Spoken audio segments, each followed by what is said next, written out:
Assalamualaikum warahmatullahi wabarakatuh. Semoga Allah Subhanahu wa Ta'ala senantiasa selalu melindungi kita semua. Amin Allahumma amin. Syekh Haji Muhammad Khalil bin Abdul Latif Basyeban Al-Bangkalani Al-Maduri Al-Jawi Asy-Syafi'i, atau yang lebih dikenal dengan Syekhona Khalil atau Mbah Khalil Bangkalan. Lahir di Kemayoran, Bangkalan, 1820, meninggal di Martajasa, Bangkalan 1925, pada umur antara 104 sampai 105 tahun. Syekh Khalil Al-Bangkalani berasal dari keluarga ulama. Ayahnya, Kiai Haji Abdul Latif, mempunyai pertalian darah dengan Sunan Gunung Jati. Ayah Abdul Latif adalah Kiai Hamim, putra dari Kiai Abdul Karim bin Kiai Muharram bin Kiai Asror Karomah bin Kiai Abdullah bin Sayyid Sulaiman Basyeban. Sayyid Sulaiman inilah yang merupakan cucu dari Sunan Gunung Jati dari pihak ibu. Berikut akan dikisahkan beberapa karomah Syekhona Khalil. Berikut kisahnya. Pertama, tertawa keras di dalam sholat. Pada suatu hari, di dalam sholat jemaah yang dipimpin oleh Kiai di sebuah pesantren tempat Kiai Khalil mencari ilmu, Kiai Khalil muda tertawa cukup keras, sehingga teman-temannya takut kalau Kiai akan marah karena sikapnya itu. Dugaan mereka tidak keliru. Setelah selesai sholat, sang Kiai menegur Kiai Khalil muda dengan sikapnya yang tertawa cukup keras waktu sholat itu. Tentu saja, tindakan itu dilarang dalam Islam. Ternyata, Kiai Khalil muda masih terus tertawa, meskipun Kiai sangat marah terhadapnya. Akhirnya Kiai Khalil menjawab, bahwa ketika sholat berjamaah berlangsung, dia melihat sebuah berkat, sejenis wadah nasi waktu kenduri, di atas kepala sang Kiai. Mendengar jawaban tersebut, sang Kiai menjadi sadar dan merasa malu atas sholat yang ia pimpin tersebut. Karena sang Kiai ingat bahwa selama sholat berlangsung, dia memang merasa tergesa-gesa untuk menghadiri kenduri, sehingga mengakibatkan sholatnya tidak khusyuk. Kedua, debat kepiting dan rajungan. Pada suatu hari, para ulama Mekah berkumpul di Masjidil Haram untuk berdiskusi membahas masalah dan hukum Islam yang sedang terjadi di Mekah. Semua persoalan didiskusikan tanpa hambatan dan selalu mendapatkan solusi dan kesepakatan semua ulama. Akan tetapi, pada masalah mengenai halal atau haramnya kepiting dan rajungan terjadi banyak pendapat dan tidak menemukan solusi. Kiai Khalil pada waktu itu berada di antara peserta diskusi, sambil mendengarkan dengan tekun. Sekali-kali tersenyum melihat silang pendapat para peserta diskusi. Melihat jalan buntu permasalahan yang ada di hadapnya, Kiai Khalil minta izin untuk menawarkan solusi untuk masalah tersebut. Akhirnya Kiai Khalil dipersilahkan untuk naik ke atas mimbar oleh pimpinan diskusi. Setelah tiba di atas mimbar, Kiai Khalil berkata, "Saudara sekalian, ketidaksepakatan kita dalam menentukan hukum kepiting dan rajungan ini, menurut saya disebabkan karena saudara sekalian belum melihat secara pasti wujud kepiting dan rajungan," ujar Kiai Khalil.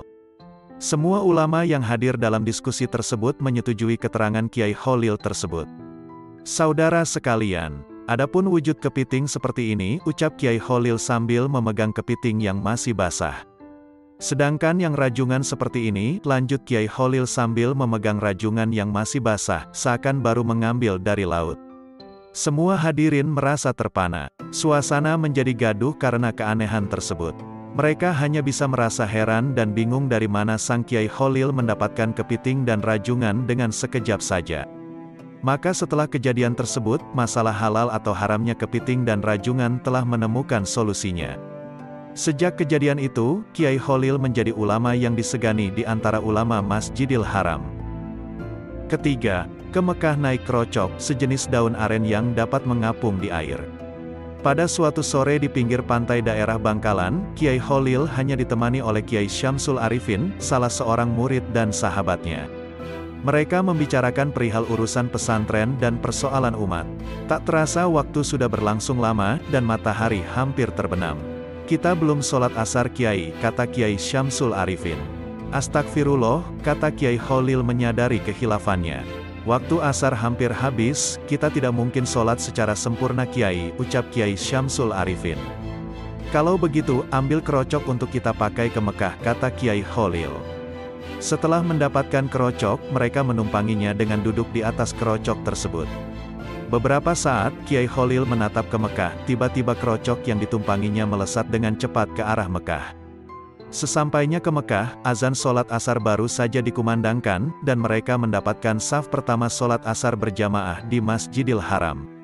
Keempat, mengubah arah kiblat masjid. Pada suatu hari, Kiai Kholil sedang melihat masjid yang sedang dibangun oleh menantu beliau, yaitu Kiai Muntaha. Ketika melihat arah kiblat pada masjid tersebut, Kiai Kholil menegur sang menantu yang alim itu, supaya membetulkan arah kiblat masjid yang sedang dibangunnya. Sebagai orang yang alim, Kiai Muntaha mempunyai alasan dalam menentukan arah kiblat tersebut.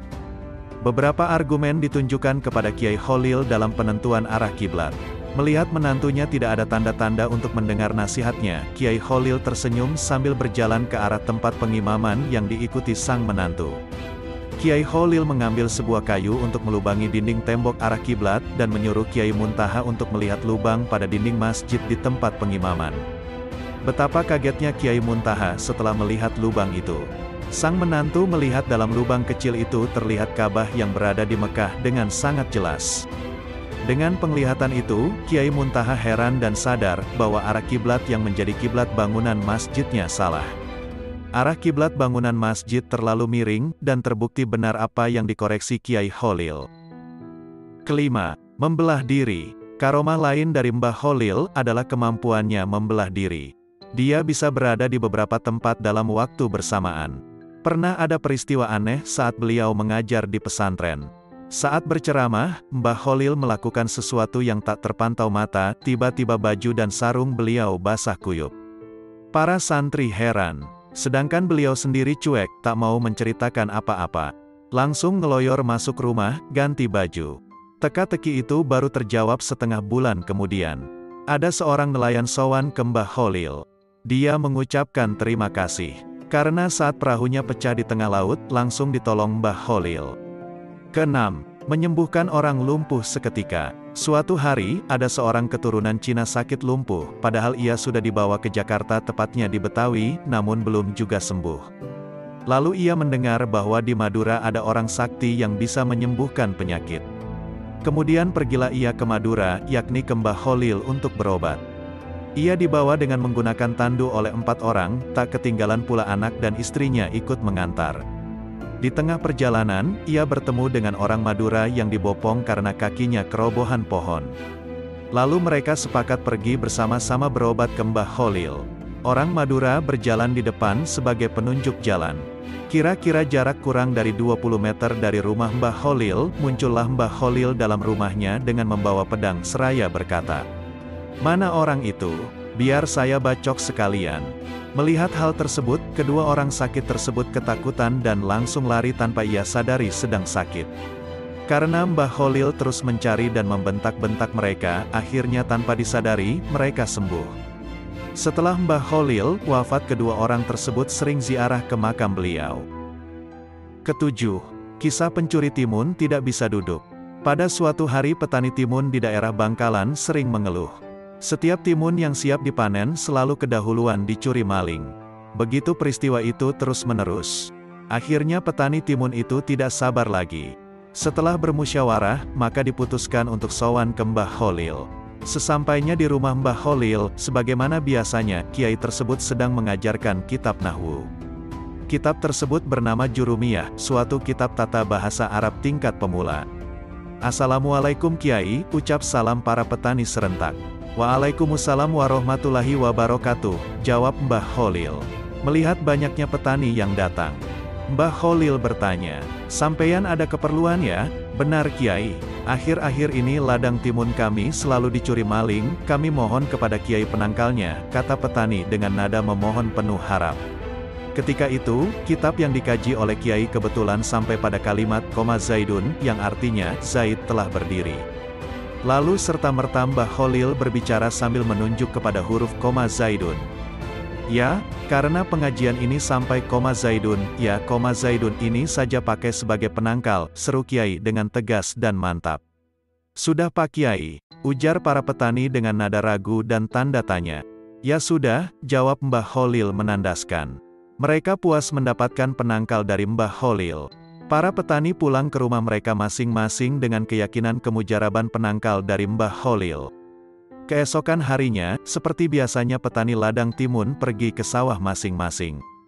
Betapa terkejutnya mereka melihat pemandangan di hadapannya. Sejumlah pencuri timun berdiri terus-menerus tidak bisa duduk. Maka tak ayal lagi, semua maling timun yang selama ini merajalela diketahui dan dapat ditangkap. Akhirnya penduduk berdatangan ingin melihat maling yang tidak bisa duduk itu.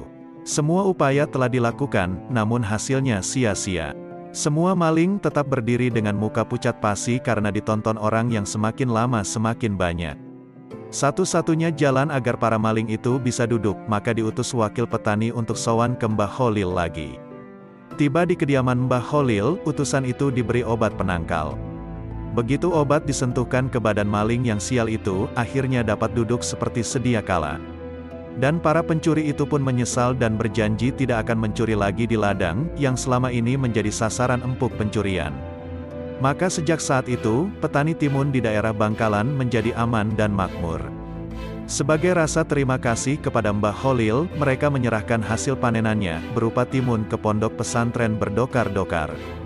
Sejak itu, berhari-hari para santri di pondok kebanjiran timun, dan hampir-hampir di seluruh pojok-pojok pondok pesantren dipenuhi dengan timun. Kedelapan, kisah ketinggalan kapal laut. Kejadian ini pada musim haji. Pada waktu itu, kapal laut adalah satu-satunya angkutan menuju Mekah. Semua penumpang calon haji naik ke kapal dan bersiap-siap, tiba-tiba seorang wanita berbicara kepada suaminya. "Pak, tolong saya, belikan anggur, saya ingin sekali," ucap istrinya dengan memelas.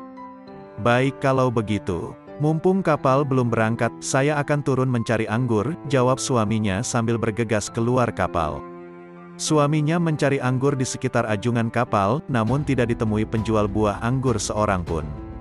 Akhirnya dicobanya masuk ke pasar untuk memenuhi keinginan istri tercintanya.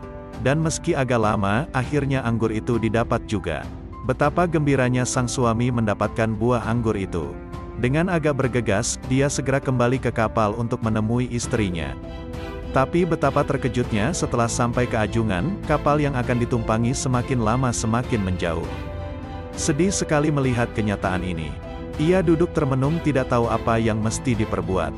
Di saat duduk memikirkan nasibnya, tiba-tiba ada seorang laki-laki datang menghampirinya.